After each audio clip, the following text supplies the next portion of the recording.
এখন আমি রান্না করব খাসির মাংস। খাসির মাংস রান্না করার জন্য কড়াইতে তেল দিয়ে দিলাম। এই তেলের মধ্যে আমি মাংসর জন্য যে আলুটা কেটে রেখেছি সেটা ভেজে নেব।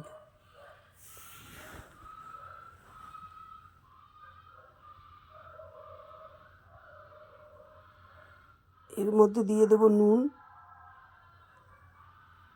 আর দিয়ে দেব হলুদ গুঁড়ো।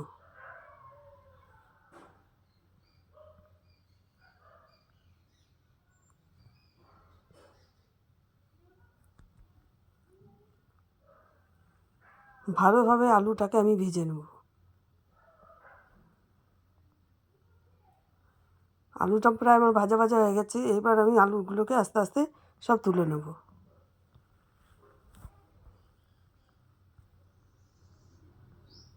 এই তেলের ভিতরে আমি এলাচ, দারচিনি এবং লবঙ্গ দেবো, তার মধ্যে তেজপাতাও দিয়ে দেবো।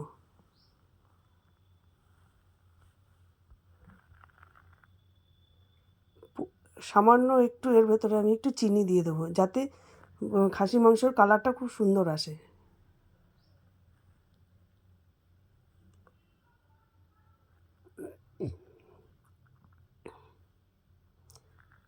এবার এর মধ্যে আমি পেঁয়াজটাকে ঢেলে দিলাম।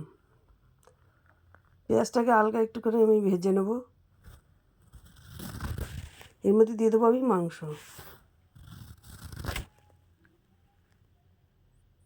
ভালো করে মাংসটাকে আমি নুন হলুদ দিয়ে কষিয়ে নেব।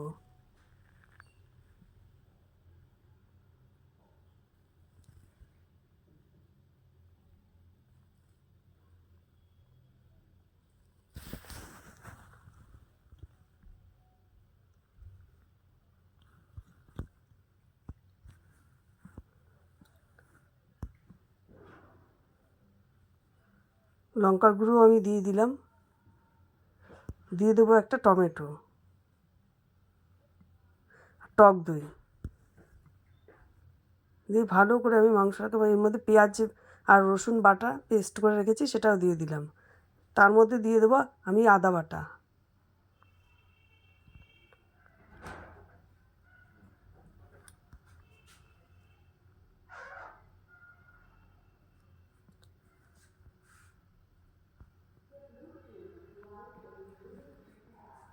মাংস আমার প্রায় কষানো হয়ে গেছে। এবার আমি এই মাংসকে প্রেশার কুকারের মধ্যে দিয়ে দেবো।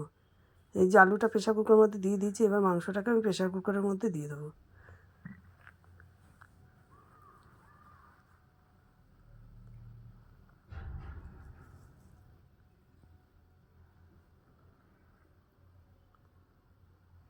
এবার প্রেশার কুকার আমি গ্যাসে দিয়ে দিয়েছি। 2টো সিটি পড়লে আমি মাংসটাকে নামিয়ে দেবো। এই যে আমার সিটি পড়া হয়ে গেছে, মাংস প্রায় সিদ্ধ হয়ে গেছে। এবার আমি একটুখানি কড়াইতে দিয়ে দেবো, তার মধ্যে গরম মশলা এবং ঘি দুটোই দিয়ে দেবো। আমার মাংস হয়ে গেছে, এবার আমি নামিয়ে দিচ্ছি।